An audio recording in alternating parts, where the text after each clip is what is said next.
For the last 5 years, I've been grateful for finding my love for continuous improvement. I was given an opportunity to experiment with it. I learned from all these great thinkers, and the more I learned, the crazier I felt. My understanding grew, my knowledge grew, my application grew, but everywhere I went, I felt like I didn't belong. People would look at me funny, roll their eyes. I'd see what was possible, and I'd look around at the sloppiness, and I just felt like I was going insane. I needed to know. I needed to understand if what I was reading about, if what I thought could be possible, actually was. So I booked a trip to Japan, not to read about it, not to hear someone talk about it. I needed to see it myself. What I saw there, words can't really capture it. Excellence at its purest form. Everything I'd imagined, it was real. I wasn't crazy. But something else happened that I didn't expect. I was surrounded by people who saw the world the way I did. Business owners, leaders from all over the world, all chasing the same thing. Paul Akers told me something. Only 2% of people get this stuff. Don't waste your time with people who don't. For the first time in 5 years, I didn't feel crazy anymore. I found my people. There's this book I love, Too Soon Old, Too Late Smart. It says if the map doesn't match the ground, change the map. But I realized something on that trip. There's nothing wrong with my map, my vision, what I wanted for my life, what I knew was possible. The ground I was on was wrong. Where I was working, who I was coaching, they were never going to see the world the way I see it. One afternoon on the bus driving back to Nagoya, I grabbed the microphone and I told the group that I'd realized something. I'd realized that I needed to make a change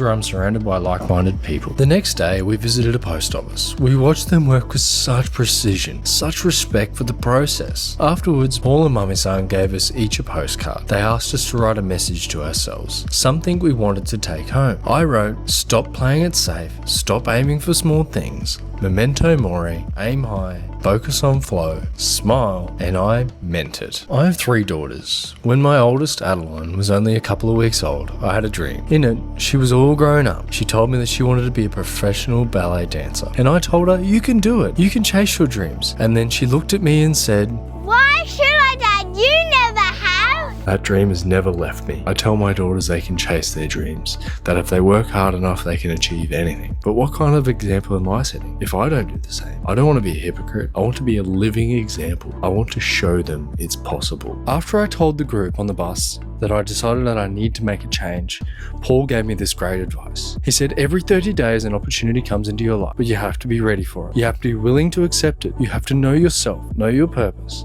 and have great mentors to help you see clearly. Be smart with your money and don't rush. I sat down with myself. I asked, what do I really want? And I knew I needed to make a change. I came home from Japan changed, but I also felt lost. I was now an outsider who knew what was possible. I'd seen it. I'd confirmed it. I knew I was right. I knew I wasn't crazy. And I knew I needed to change the ground, but I didn't know how yet. On my trip to Japan, I met another Australian, a business owner who shared the same vision, who wanted to build something excellent in Australia, something other businesses could visit and learn from, something that could help reverse the trend. A few weeks after Japan, he asked me to come visit, to spend a week with him and his team in Adelaide. That week, I felt like I achieved more in 5 days than I had in 5 years. Everywhere I went, people appreciated what I had to offer. My insights, my passion to help them improve, my cup was full. Where I was just wasn't working for me. My father-in-law said something. You were a different person. You're energized, relaxed, excited, but also feeling accomplished. I just experienced what the right ground felt like. I'm making a change.